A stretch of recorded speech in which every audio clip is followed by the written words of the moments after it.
I will be presenting my research on the effect of rising temperature on the polystyrene degradation ability of Zophobos atreus. So, over 300 million tons of plastic are produced each year, and of that, polystyrene happens to be one of the types of plastic that is most harmful to the environment because it takes over 100 years to decompose. So many biodegradation techniques have been researched recently as a way to decrease plastic contamination in a natural way.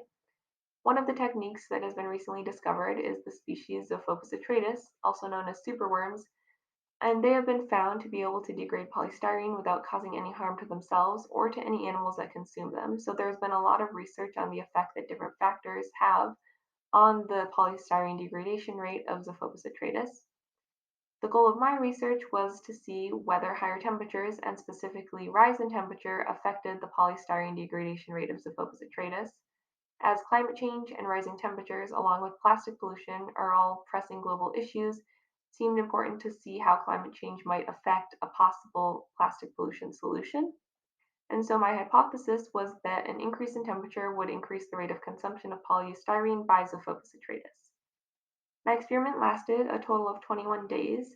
I had 3 incubators, 8 chambers total, 2 replicates for temperature, and in each chamber I had 12 worms to begin.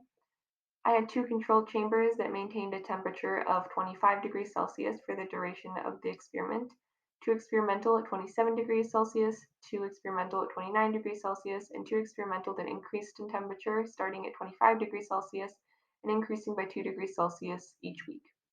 Every 3 to 4 days, I took the mass of the worms and the polystyrene in each chamber.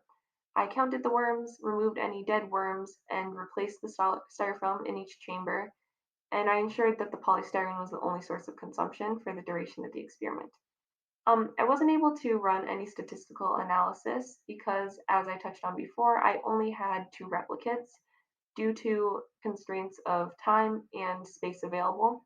However, I did make some figures and charts to determine whether there were any possible patterns in the data, and these were the results. So figure 1 shows the total grams of polystyrene degraded in each chamber. Each color shows a different temperature. Figure 2 shows the relationship between temperature and average polystyrene degradation. The error bars on figure 2 show the minimum and maximum degradation rates at each temperature. Figure 3a shows the survival rate over time at each temperature.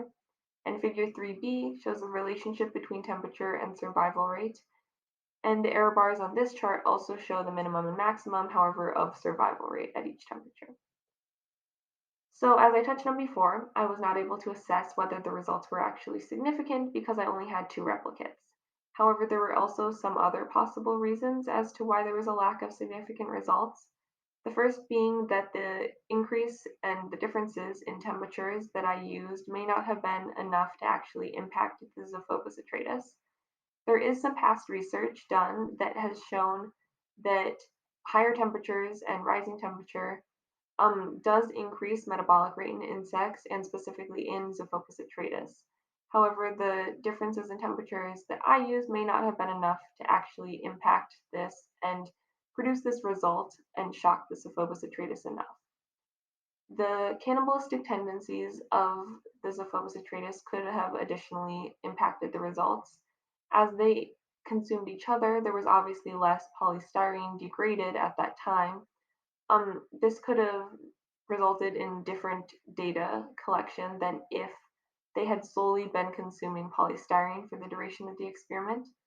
And lastly, the inconsistencies in the instruments and technologies used, such as the scales and the incubators, could have altered the results.